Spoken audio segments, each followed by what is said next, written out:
Ya, pemirsa, hubungan dagang antara Amerika Serikat dan China kembali memanas. Presiden Trump terapkan tarif tambahan produk China hingga 100% pasca negeri tirai bambu terapkan pembatasan ekspor logam mineral tanah jarang. Hubungan perdagangan antara dua raksasa ekonomi dunia, Amerika Serikat dan China memasuki babak baru. Sayangnya hubungan dagang kedua negara tersebut bukannya bertambah mesra, namun semakin memanas. Saat ini kedua negara kembali saling menerapkan tarif masuk tinggi terhadap produk impor.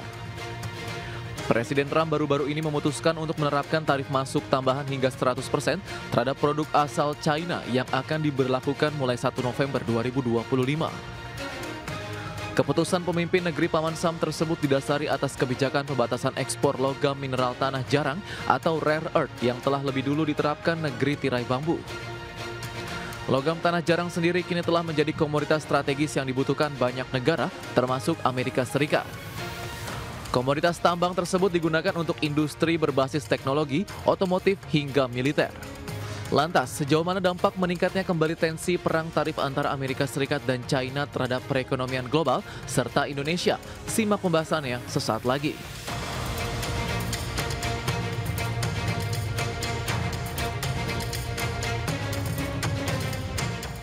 Ya, pemirsa, untuk membahas tema kita kali ini, Presiden Trump kembali gertak China. Perang tarif jilid 2 dimulai. Kita sudah tersambung melalui Zoom bersama dengan Bapak Abdul Sobur, Ketua Umum Himpunan Industri Mebel dan Kerajinan Indonesia. Kemudian sudah bergabung Profesor Aryawan Gunadi, pakar hukum bisnis dan internasional Universitas Tarumanagara dan juga STHM Ditkum Angkatan Darat. Langsung saja kita sapa ini. Ya, halo Prof. Aryawan, apa kabar?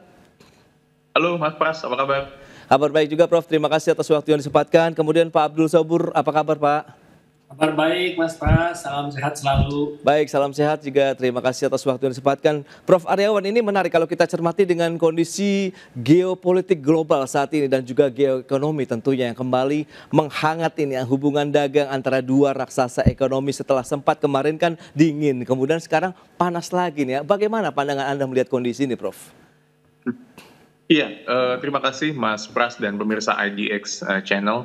Tidak henti-hentinya ya kalau kita bicara soal hubungan antara Amerika Serikat dan Tiongkok, terutama dalam kaitannya dengan dalam tanda kutip perang tarif lah. Karena ini sesuatu yang sebetulnya sempat mereda, lalu eskalasi naik lagi, mereda lagi, naik lagi dan sebagainya. Ya. Dan memang saya sudah prediksi ini sejak tahun mungkin 2009-2010 lah, bahwa suatu hari dua kekuatan ini akan saling berlomba untuk pengenaan tarif. Dan yang memang kita lihat bahwa kemarin rencananya memang akan ada pengenaan tarif hingga 100% lebih ya, yang dulunya sekitar 30% untuk produk-produk yang ada di Tiongkok. Dan ini memang menandai bahwa Trump itu memang ingin membuat Tiongkok itu dalam tanda kutip mengikuti pola Trump dengan pengenaan tarif sama seperti ke banyak negara. Nah, dari China sendiri atau Tiongkok sendiri kan pasti tidak akan langsung dengan mudah untuk melakukan negosiasi one to one layaknya dengan beberapa negara. Nah, dalam kaitan dengan ini kan dengan adanya pembatasan ekspor bahan tanah jarang atau rare earth ini, logam ini kan, ini sesuatu yang memang untuk Amerika pun juga penting sekali karena menjadi salah satu market yang terbesar. Dan ini penting bagi usaha semikonduktor dan kendaraan listrik di dunia atau EV. Pemainnya memang ada China, ada Vietnam dan sebagainya. Tentu dengan adanya tekanan geopolitik yang semakin tinggi, ini akan mengubah sedikit banyak konstelasi di lingkungan negara-negara yang ada, baik di Asia maupun Eropa dan beberapa negara belahan di Amerika. Nah, ketidakpastian trade policy ini yang bisa saya khawatir sampai seperti yang ada di tahun 2010. Kalau nggak salah di tahun 2010 waktu itu Tiongkok terkena katakanlah di pengadilan WTO berkaitan dengan sanksi dari pembatasan ekspor dan sebagainya. Yang pasti pembatasan ekspor itu jangan sampai melanggar WTO rules yang memang seharusnya sudah dilakukan oleh banyak negara. Begitu Pak Pras. Oke, itu dia dengan kondisi terakhir ya dari bagaimana konstelasi ekonomi begitu antara negara Amerika Serikat dan juga China. Nah, dari pelaku usaha sendiri selaku eksportir Pak Abdul Sobur, Anda melihat apakah kondisi ini menjadi peluang tantangan baru atau seperti apa nih bagi Indonesia? Ya, menarik memang. Tetapi sebenarnya kalau kita cermati Mas Pras dan para pemirsa, ini bukan hal yang mengagetkan buat kita, karena si Amerika ini terhadap Cina kan dulu juga sempat menerapkan yang lebih besar lagi dari 100%. Nah, di balik itu semua, kalau kita sebagai pelaku usaha, khususnya yang di industri mebel dan kerajinan, sebetulnya ini peluang. Kami melihat itu sebagai peluang. Karena apa? Bila tarif itu merata diberlakukan untuk semua komoditas, termasuk mebel dan kerajinan tentunya, maka kami akan ada peluang untuk mengambil ruang atau ceruk pasar yang ditinggalkan mereka. Karena bagaimanapun, buyer di Amerika akan mencari substitusi yang lebih murah tentunya. Apalagi Indonesia ini kan punya kekuatan di industri mebel dan kerajinan yang cukup fantastis ya. Ekspor kami ke sana 54%. Terutama yang di kayu solid, terus ada rotan dan desain green yang kita punya, yang tropical design itu sangat mereka minati. Ini punya ruang untuk bisa masuk.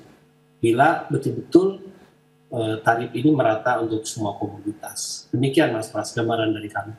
Baik, nah dengan penerapan apabila ini terjadi begitu Prof. Aryawan, Anda melihat apakah juga ini akan berdampak luas terhadap perekonomian global, dalam artian tensi global ini yang kemarin sempat mereda begitu, yang memberikan dampak terhadap perekonomian dunia termasuk Indonesia, ini akankah kembali lagi ke settingan awal, dalam artian pada saat tarif resiprokal ini sudah mulai kita tahu digaungkan oleh Presiden Trump begitu, Prof? Iya, artinya kan di pasal 20 WTO Rules ini kan jangan sampai tindakan yang dilakukan oleh Tiongkok itu dianggap melanggar WTO Rules. Oke. Ya kan, dan dengan pembatasan ekspor RI yang ada. Itu yang paling penting untuk Tiongkok. Tapi saya rasa Tiongkok pun juga melakukan pembatasan itu dengan penuh perhitungan lah, baik secara ekonomi dan hukumnya.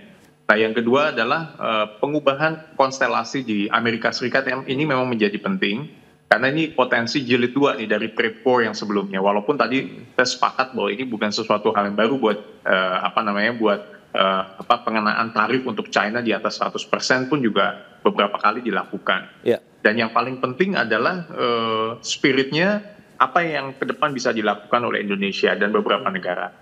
Artinya kita tahu bahwa Vietnam itu akan punya benefit yang juga diuntungkan nih, karena Vietnam ini kan salah satu pemain logam tanah jarang yang salah satu yang terbesar. Bahkan dia beberapa tahun lalu membuka beberapa pabriknya atau industrinya berkaitan dengan ini semua. Nah, pasti market akan banyak larinya ke Vietnam ataupun ke beberapa negara belahan yang lain. Nah, kita lihat bahwa eskalasi ini sejauh mana nanti akan meningkat, sejauh mana nanti lobby-lobby yang dilakukan oleh pimpinan dari kedua belah negara. Nah, tetapi saya lebih melihat dari perspektif Indonesianya. Saya berharap Indonesia juga, katakanlah statement dari Menteri Keuangan kan kemarin, nggak apa-apa mereka berantem, yang diuntungkan oleh Indonesia, karena Indonesia mungkin dapat diversifikasi market. Indonesia punya keuntungan di situ. Nah, jadi kita bisa lihat dari berbagai angle-nya. Mudah-mudahan Indonesia bisa memanfaatkan momentum yang ada. Begitu Pak Pras. Baik, nah itu dia. Kita akan lihat seberapa pentingnya rare earths ini juga bagi sektor otomotif ataupun industri lainnya begitu bagi Amerika Serikat, dan seberapa pentingnya bahwa ini bisa mendongkrak lebih jauh lagi dari sisi perang dagang antara Amerika Serikat. Kita bahas nanti di segmen berikutnya. Kita akan jeda dulu sebentar, Prof. Aryawan dan juga Pak Abdul Sobur, dan pemirsa, kami akan segera kembali sesaat lagi. Ya, terima kasih Anda masih bergabung bersama kami dalam Market Review, pemirsa. Dan berikut ini kembali kami sampaikan data untuk Anda. Kita akan cermati bersama tarif resiprokal yang diterapkan Amerika Serikat oleh Amerika dan dampaknya terhadap sejumlah negara lainnya. Kita akan lihat berapa saja nilainya. Indonesia sudah ditetapkan sekitar 19%, kemudian Vietnam 20%, Filipina 20%, kemudian Malaysia 25%, Brunei 25%, kemudian Myanmar 40%, Laos 40%, kemudian Kamboja dan juga Thailand 36%, Korea Selatan 25%, dan Jepang juga 25%. Ini dia tarif resiprokal yang diterapkan oleh Amerika Serikat per 1 Agustus 2025. Dan berikutnya kita akan cermati dari sisi neraca perdagangan non-migas Indonesia ke Amerika Serikat seperti apa. Kita akan lihat seberapa pentingnya juga ini pasar Amerika Serikat bagi Indonesia.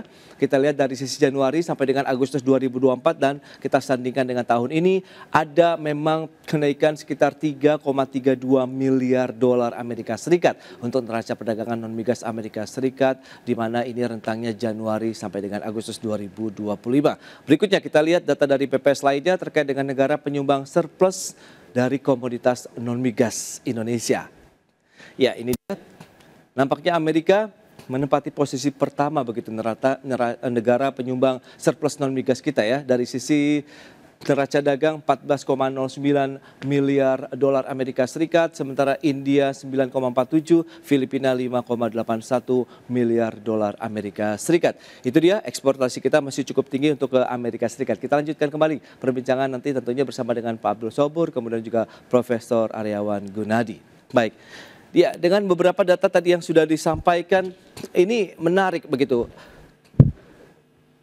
Prof. Aryawan, lantas bagaimana Anda melihat kondisi Indonesia, kemudian tadi dengan penerapan tarif resiprokal di sejumlah negara, apakah potensi, peluangnya masih sangat besar, dan kemudian strategi apa yang harus kita siapkan untuk bisa memanfaatkan peluang tersebut, Prof? Iya, kita tahu Mas Pras dan pemirsa IDX bahwa dalam beberapa tahun terakhir ini kan Indonesia banyak menandatangani FTA kan, IU CEPA dengan Uni Eropa. Dan itu bisa menghapus 80% tarif ekspor Indonesia ke Uni Eropa. Jadi kita punya peluang nih dengan adanya ini. Lalu juga komponen baterai kendaraan listrik dan sebagainya, itu juga akan mendapatkan satu privilege. Yang kedua adalah Indonesia-Kanada dengan ICA CEPA. Ini juga 24 September kan ditandatangan. Artinya ini tentu akan bisa banyak membantu Indonesia. Lalu aksesi BRICS ini juga dilakukan. Nah, artinya ini kesemuanya ini juga bisa menopang backbone selain kerjasama yang kita lakukan dengan Amerika Serikat dan Tiongkok. Nah, langkah pemerintah untuk mengambil beberapa alternatif yang ada menurut saya sesuatu yang positif karena ini akan bisa membuat satu diversifikasi dan penguatan tindakan untuk pengamanan sektor dagang yang ada di kita. Karena kita kan juga tentu harus membuat trade diversity-nya kan, variannya supaya nanti kita bisa bermitra dengan banyak pihak. Dan itu sangat baik. Dan saya lihat kan untuk yang aspek internasional Pak Presiden juga banyak turun langsung ya. Seperti hari ini kan beliau sedang melakukan KTT untuk Gaza ya, untuk perdamaian. Dan bertemu lagi dengan Amerika dan beberapa negara di luar negeri. Artinya kita melihat bahwa langkah-langkah yang dilakukan dengan adanya diplomasi ekonomi yang proaktif, penguatan tindakan pengamanan perdagangan, akselerasi daya saing dan FDI, termasuk pengamanan pasar dengan EU CEPA dan ICA CEPA dan akselerasi keanggotaan kita di tempat lain, ini akan bisa memanage resiko-resiko kita jika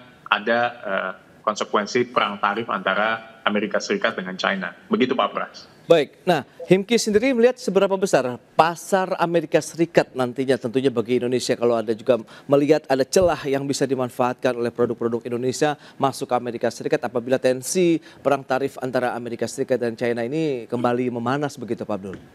Ya, itu yang menariknya. Jadi ketika kita bersaing bersama mereka di pasar Amerika khususnya, maka kita bisa melihat yang terkuat terdepan memang Cina. Kemudian ada Vietnam, ya. Vietnam dan Cina ini bersaing sebetulnya. Lalu ada Malaysia, kemudian ada Indonesia, ada Italia, ada Kanada dan Meksiko. Jadi ketika tarif itu diberlakukan efektif untuk Cina, maka ruang pertempuran ini menjadi lebih sedikit. Ya tentu saja kita berhadapan dengan Vietnam dan Malaysia. Di situ opportunity kita kuat, peluang kita menjadi sangat kuat. Nah, kita punya keunggulan di produk-produk yang mereka tidak bisa bikin, maksudnya Vietnam dan Malaysia, yaitu furniture dan handicraft yang berbasis kayu solid, rotan, dan sejumlah serat yang kita unggul. Produk kita disukai di pasar di sana, ya, khususnya yang tropical design tadi saya katakan. Ini kemungkinan Mas akan terjadi pertumbuhan. Setidaknya kalau betul-betul ini efektif dijalankan dan peluang ini dapat kita ambil, potensi untuk tumbuh di atas 8% itu tinggi. Bisa 10-12%. Kalau ini betul-betul kita maintain dan kita manfaatkan sebaik mungkin.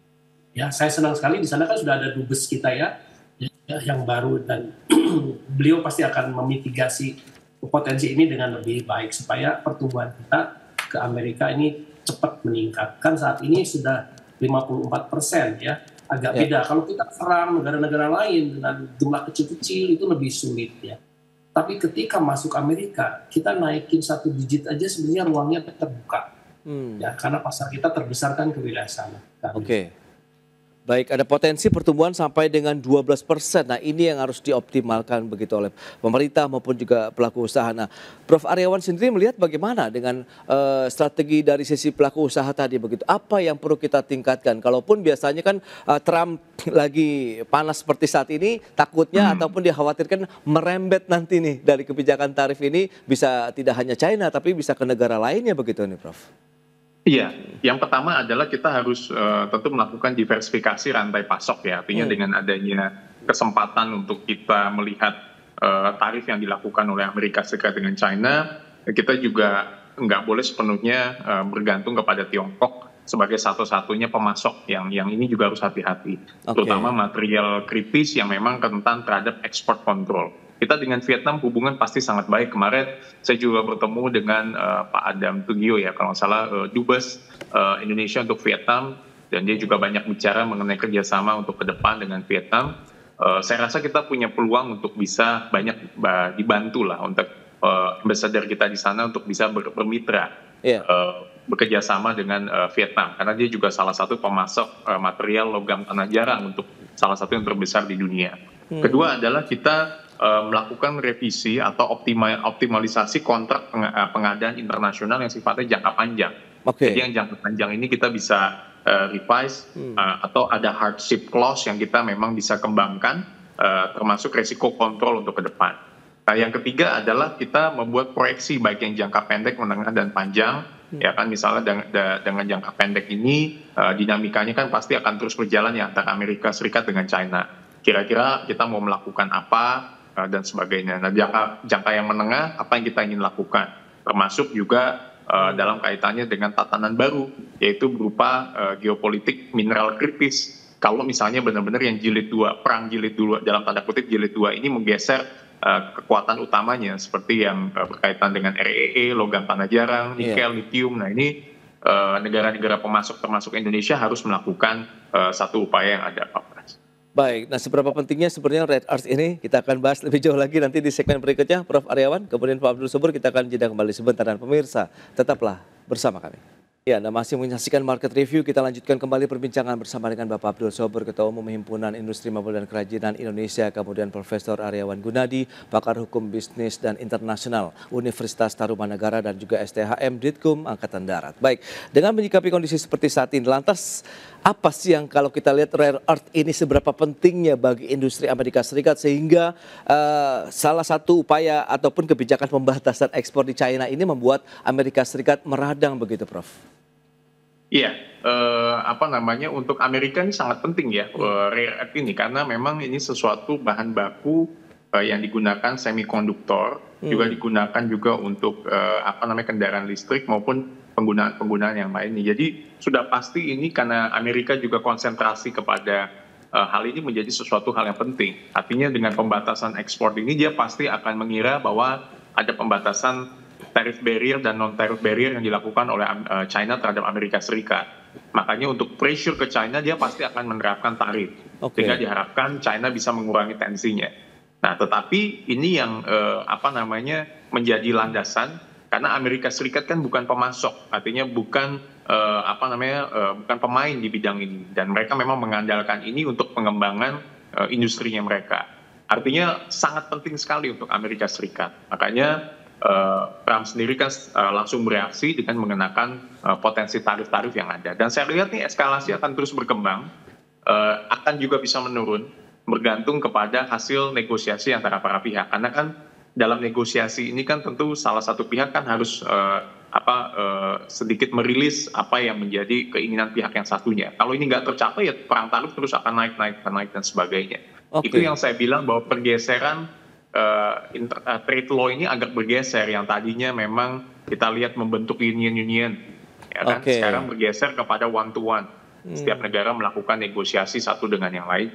Begitu, Mas Fred. Oke, tapi menurut Anda kesiapan dunia global saat ini begitu, apabila memang eskalasi meningkat, akankah bisa dikatakan lebih siap begitu?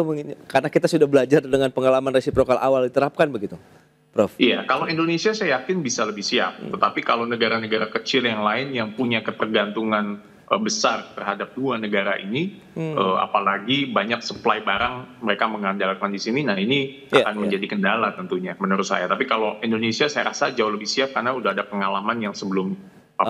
Oke, baik Prof. Nah, lantas Pak Abdul Sobur, kesiapan dari pelaku industri sendiri untuk Himki melihat bagaimana dari sisi ketersediaan bahan baku, kemudian bagaimana pangsa pasar yang bisa kita lebih kuatkan lagi penetrasi di Amerika Serikat ataupun melakukan diversifikasi negara lain begitu Pak Abdul Sobur. Ya. Memang cukup menarik ya ketika kondisi perang tarif ini jalan. Karena Cina juga pasti akan melawan ya. Dia juga pasti akan bereaksi. Oke. Tapi kita sebagai pelaku industri melihat ini sebagai peluang. Ya kalau tadi dikatakan mereka biar aja berantem misalnya, kita memiliki keuntungan.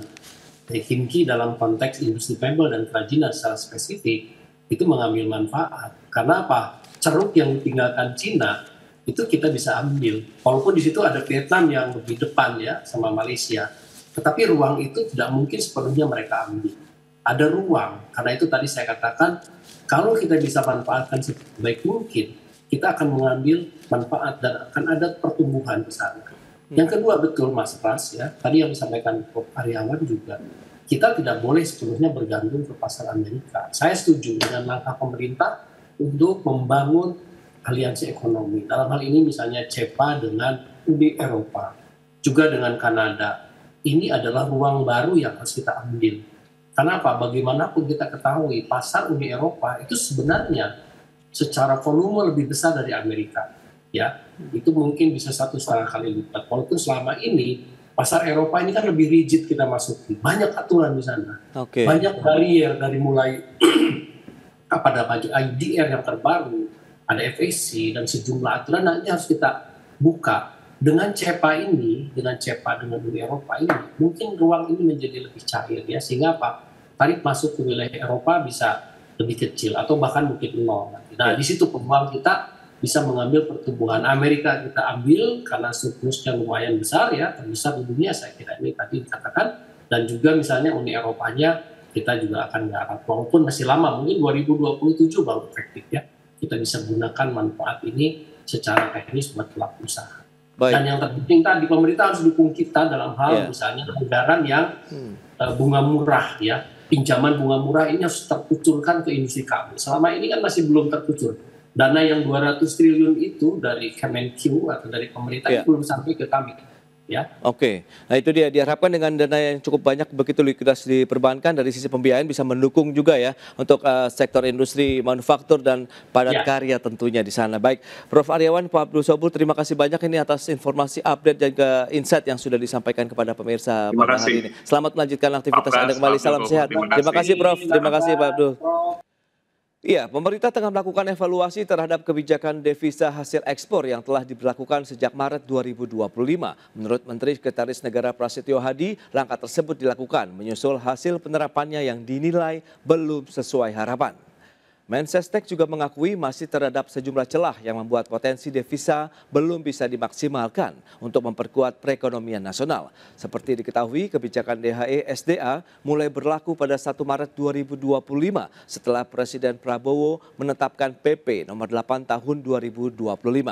Aturan tersebut mewajibkan eksportir sektor pertambangan menempatkan 100% devisa hasil ekspor di Bank Nasional selama 1 tahun dengan target peningkatan devisa hingga 80 miliar dolar Amerika Serikat. Sementara sektor migas dikecualikan sesuai PP nomor 36 tahun 2023. Sudah berlaku mulai bulan Maret. Jadi tadi membahas untuk melakukan evaluasi sejauh mana efektivitas dan dampak terhadap diberlakukannya DHE. Ya, masih ada beberapa yang memungkinkan devisa kita belum seoptimal yang kita harapkan. Makanya itu yang diminta untuk segera. Baik pemirsa, untuk membahas tema kita kali ini, cadangan devisa belum terdongkrak, aturan DHE bakal dirombak. Kita sudah tersambung melalui Zoom bersama dengan Mas Anggawira, Ketua Umum Asosiasi Pemasok Energi, Mineral, dan Batubara Indonesia atau ASPEBINDO. Langsung saja kita sapa ini. Halo Mas Angga, apa kabar? Baik Mas Bras, salam. Baik, terima kasih juga atas waktu yang sempatkan. Menarik kalau kita lihat dari sisi pelaku usaha, memandang dari sisi penerapan ataupun kebijakan penyimpanan devisa hasil ekspor ataupun sumber daya alam kita begitu. Sejak awal Maret 2025, bagaimana review Anda sejauh ini begitu Mas Angga? Ya, dari sisi pelaku usaha, kami memahami tujuan kebijakan ini yaitu memperkuat ya cadangan devisa, menjaga stabilitas rupiah dan mengurangi tekanan eksternal, dan ya kami mensupport ya. Tapi perlu ditekankan bahwa kebijakan ini bukan kebijakan yang seharusnya one size fits all ya. Karena ini sulit diterapkan itu Mas Pras. Jadi memang harus ada ya model-model ya, karena memang bisnisnya ini kan beda-beda ya. Karakteristik bisnis SDA ini kan sangat beragam ya. Ada yang butuh arus kas yang cepat harian, ada juga yang harus butuh buffer yang besar juga. Jadi mungkin setelah diterapkan beberapa waktu ini memang perlu dilakukan evaluasi ya Mas Pras ya. Dikatakan juga memang seperti ini, misalnya yang kita ketahui misalnya cadangan BI besar, tapi kan juga faktanya misalnya ketika BI taruh uangnya itu misalnya ke perbankan, Menteri Keuangan ya seperti yang kemarin itu kan tidak bisa langsung juga diserap di market juga ya Mas Pras. Jadi buat apa kalau misalnya kita menyimpan ternyata dananya juga menganggur, tidak bisa diputar lagi gitu ya. Jadi menurut saya juga memang harus diperhitungkan secara lebih matang lagi. Nah baiknya juga memang kalau ada fleksibilitas kan sebenarnya pelaku usaha punya keleluasaan juga ya untuk mengeluarkan uangnya, dan pasti kan dampaknya juga kepada ekonomi langsung. Jadi apakah dengan menyimpan uang itu bisa menjadi lebih kompetitif dan produktif, ataukah uang itu tetap di tangan pelaku usaha yang sebenarnya juga bisa punya dampak ekonomi. Nah ini kan dua sisi mata uang yang harus dicari, yang mana yang lebih produktif untuk negara kita kan Mas Pras, seperti itu. Bukan berarti kalau uang itu ada di pengusaha tidak berarti itu juga tidak produktif kan. Nah gitu loh Mas Pras. Nah ini kan ya harus ada kajian yang lebih komprehensif juga, mau dipilih yang mana. Mungkin dari sisi safety lebih safe juga uang itu disimpan di dalam DHE misalnya. Tapi bisa jadi uang itu mengendap dan tidak produktif kan. Nah, bisa aja kan seperti itu Mas Pras. Iya. Ibaratnya memang ini dua hal yang perlu digali lebih dalam lagi begitu, kaitannya dengan permanfaatannya ya, kemanfaatan dari dana yang tadi sudah disimpan untuk devisa hasil ekspor. Apakah memang nanti langsung bisa digerakkan langsung untuk bisa menggerakkan operasional perusahaan, kemudian bisa mendukung lagi perekonomian apabila berada di tangan dari pelaku usaha langsung atau disimpan begitu ya di perbankan. Nah, tapi kalau sejauh ini misalnya DHI itu sudah disimpan begitu, apakah memang ini akan berdampak pada revenue dari perusahaan sendiri? Kalau sebenarnya kalau dari sisi revenue ya tidak ada dampak secara langsung ya Mas Pras. Tantangannya lebih kepada tadi yang saya sampaikan, kepada cash flow, fleksibilitas investasi juga, likuiditas juga. Karena kan misalnya kita kan terikat deposito ya. Ya memang dananya kekunci tadi Mas Pras ya kan. Nah, artinya kan kalau memang kita di tengah jalan butuh ekspansi dan lain sebagainya, kita kan harus harus cari pembiayaan yang lain yang pastinya juga itu akan menekan margin kita gitu, kira-kira gitulah. Baik. Nanti kayak kita Mas Pras punya uang, cuman uang terkunci di deposito dengan tingkat margin yang mungkin kecil, tapi di sisi lain di tengah perjalanan Mas Pras harus ada kebutuhan yang memang sifatnya harus dieksekusi. Nah, Mas Pras ternyata harus pinjam ke yang lain nih untuk eksekusi itu. Bisa jadi kan biaya uangnya kan lebih tinggi gitu loh. Itu menyebabkan kita kan bisa jadi margin kita tertekan juga gitu loh Mas Pras. Mas Angga, itu tuh menarik juga ya, menjadi salah satu pandangan lain begitu dari sisi pelaku usaha ya terkait dengan penerapan DHE. Tapi dari sisi tingkat kepatuhan, kalau kita bicara mengenai anggota-anggota SPPindo sendiri kaitannya dengan devisa hasil ekspor. Pada dasarnya sih Mas Pras, kita semua ini kan patuh terhadap aturan ya. Kalau regulasi diperlakukan ya pastinya kan pemerintah punya pertimbangan gitu. Tapi kan di sisi lain yang tadi saya sampaikan, ada hal-hal yang harusnya memang di situasi yang seperti sekarang ini adanya fleksibilitas gitu loh, ya kan. Silakan pakar keuangan yang bisa menghitung kan gimana nih, atau seperti apa dampaknya kan, seperti itu. terlalu ketat juga kan nggak baik juga untuk pertumbuhan kan kita butuh keleluasaan, tapi mungkin di sisi lain ya kita perlu kewajiban juga untuk mengamankan devisa kita. Nah ini kan dua hal yang harus balance lah Mas Pras. Oke, berarti Anda setuju dong, paling tidak ini menjadi angin segar terkait dengan rencana pemerintah untuk bisa melakukan evaluasi kebijakan devisa hasil ekspor. Iya makanya relaksasi namanya kebijakan itu kan nggak bisa fit gitu loh. Artinya kan kebijakan itu kan harus ada evaluasi. Oke. Ya kan mungkin sudah berjalan setahun misalnya, seperti apa evaluasinya, dampaknya seperti apa. Kan harus ditanyakan kepada pelaku usahanya masing-masing gitu kan, dan secara makro kan bisa diukur kan. Setelah ditetapkan dan sebelum itu bagaimana dampaknya kan gitu loh. Baik, ini dia. Lantas kalau kita bicara mengenai poin-poin yang diinginkan apabila memang ada rencana nanti dari pemerintah untuk melakukan evaluasi terhadap devisa hasil ekspor, apa yang diinginkan atau diharapkan dari pelaku usaha sendiri begitu?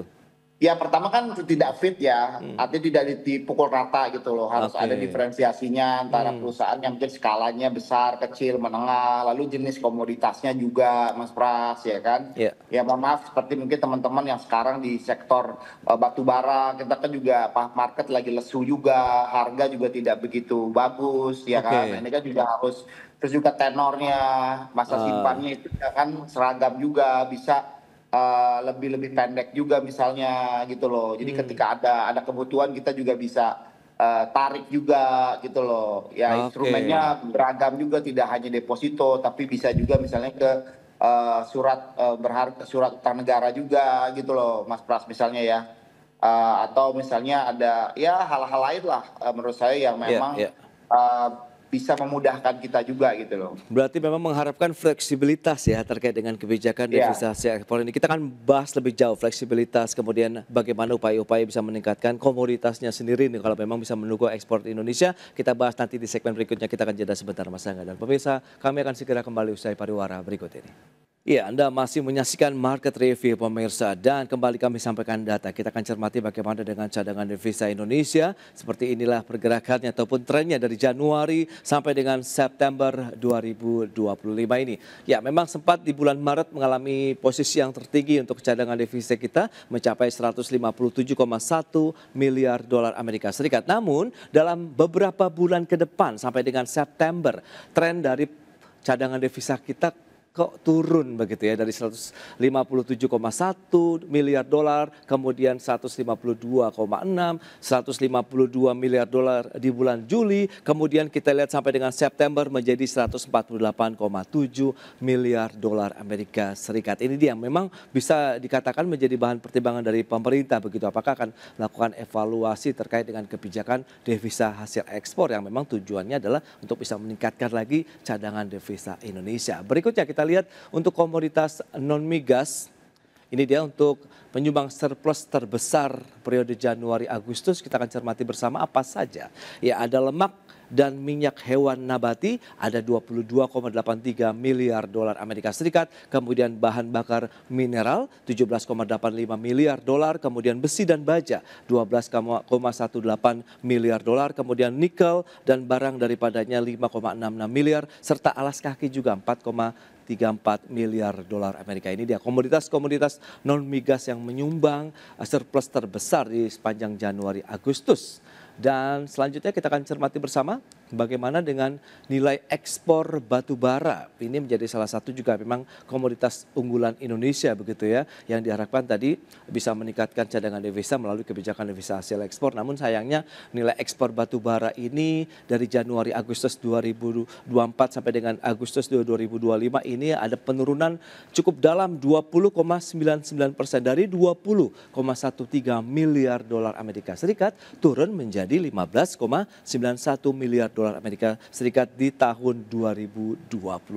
Baik, kita akan lanjutkan kembali perbincangan menarik ini bersama dengan Mas Angga Wira. Nah, Mas Angga, dengan beberapa data tadi yang kita sudah sampaikan, Aspemindo sendiri melihat bagaimana sebenarnya komoditas seperti sektor pertambangan, begitu batu bara dan lain-lainnya, ini apakah masih menjadi ya komoditas unggulan Indonesia untuk bisa meningkatkan cadangan devisa bagi negara begitu? Ya, pertama kalau kita lihat memang faktor ekspor kita kan masih SDA ya basisnya ya, dan Ya. ini memang harus kita transform ya. Kalau SDA ini kan harganya sangat volatil ya, Oke. sangat sangat tergantung pada bagaimana situasi ekonomi global juga ya, ya Mas Pras tahu bersama. Jadi apalagi kalau kayak sektor ekstraktif seperti batu bara ini kan memang untuk energi kan, ya ketika ada pelambatan pasti akan berdampak secara langsung. Tapi kalau kita lihat data-data yang surplus ekspor kita kan masih surplus ya, Mas Pras ya. Oke. Walaupun mungkin surplusnya tidak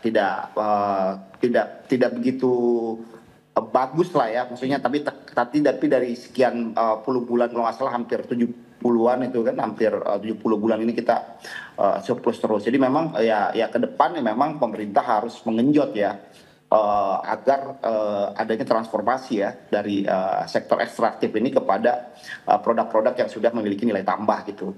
Nah, tapi kalau kita kembali lagi kepada DHE tadi, ini sebenarnya kan DHE disisipkan sebagai instrumen untuk memperkuat cadangan devisa, gitu. Tapi sebenarnya kan bagi kita pelaku usaha kan itu sebenarnya kan bagian daripada margin ya, margin yang bisa kita gunakan untuk modal kerja ya. Maka kami berharap juga misalnya deposito, kita masukkan ke deposito misalnya bisa menjadi underlying ya untuk kita mengajukan kredit modal kerja gitu loh. Jadi nggak sekedar parkir tapi juga bisa produktif gitu loh. Nah, usulan ini juga beberapa kali kami sampaikan dan sangat membantu perusahaan juga untuk menjaga cash flow ya, dengan tetap menjaga mendukung stabilitas devisa. Jadi hal-hal itu yang saya rasa bisa kita lakukan juga, artinya kebijakan-kebijakan yang memang ya ada win-win lah. Kita disuruh parkir uang, tapi di sisi lain kita bisa mendapatkan kredit juga, tapi juga dengan bunga yang terjangkau juga gitu loh Mas Pras. Oke, nah itu dia menarik. Lantas bagaimana dengan usulan yang sudah disampaikan seperti Mas Angga bilang begitu kepada pemerintah sendiri? Apakah itu akan menjadi bahan pertimbangan, mengingat ya kan, pada saat tertentu kan juga pelaku usaha butuh dana juga begitu? Ya tadi saya rasa tadi Mensesnek udah menyampaikan kan Mas Pras, sesama Pras nih kan udah menyampaikan juga kan bahwasannya akan dipertimbangkan, akan dikaji. Ya saya rasa itu menjadi salah satu bahan juga yang bisa menjadi pertimbangan juga ya, agar tetap ada fleksibilitas dalam konteks penyimpanan DHE ini gitu loh Mas Pras. Baik, nah kalau dari sisi insentif pajak Anda melihatnya bagaimana? Apakah juga perlu dilakukan begitu dan masuk dalam regulasi yang baru kalau memang ada penyesuaian DHE di sana? Ya, pertama memang salah satu yang mungkin juga harapan kami misalnya gitu ya, ada insentif pajak juga gitu ya, yang bisa kita diberikan juga gitu ya. Jadi misalnya deposito yang ditaruh itu bisa pajaknya final gitu loh, misalnya hal-hal yang seperti itu lebih praktis dan teknis sih Mas Pras ya kan, yang bisa kita lakukan. Sebenarnya kami mendukung ya kebijakan ini, tapi sekali lagi harus ada fleksibilitas di tengah situasi ekonomi saat sekarang ini yang memang kita ini ibaratnya tuh butuh improvement gitu kan. Kita kan nggak bisa bikin suatu long term planning ya Mas Pras ya, tapi dinamika market juga kan harus kita siasati juga gitu Mas Pras. Oke, nah kaitannya kalau kita bicara dengan beragam insentif yang sudah diberikan pemerintah begitu ya, baik untuk masyarakat langsung ataupun kepada dunia usaha. Ada dana 200 triliun begitu yang kita tahu diinjeksikan ke dalam likuiditas perbankan nasional. Menurut Anda apakah ini bisa dimanfaatkan sebagai upaya untuk bisa menambah mungkin pembiayaan bagi perusahaan-perusahaan pertambangan kita, atau bagaimana Mas Angga melihatnya?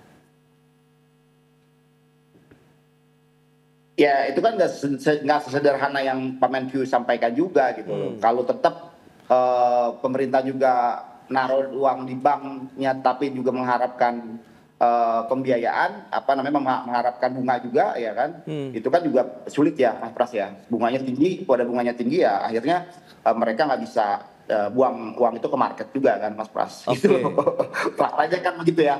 Ya kan, pemerintah masih tetap ingin imbal balik dari taruh uang di bank gitu kan. Nah, kan susah. Pasti kan banknya kan nggak mikir wah, jadi uangnya udah mahal dari pemerintah, tuh kan. Sedangkan juga pasti ada cost of simple like that lah menurut aku. Jadi menurut aku banyak kebijakan-kebijakan yang dilakukan atau program-program yang dilakukan itu ya memang harus melihat realita juga di lapangan secara praktis gitu loh Mas Pras. Banyak hal lah ya menurut saya ya. Polisi Pak Prabowo secara makro kita apresiasi banget gitu ya. Konsep-konsepnya luar biasa, tapi implementasi di lapangan secara tekniklinya itu kan memang harus bisa menyesuaikan realita yang ada ya Mas Pras ya.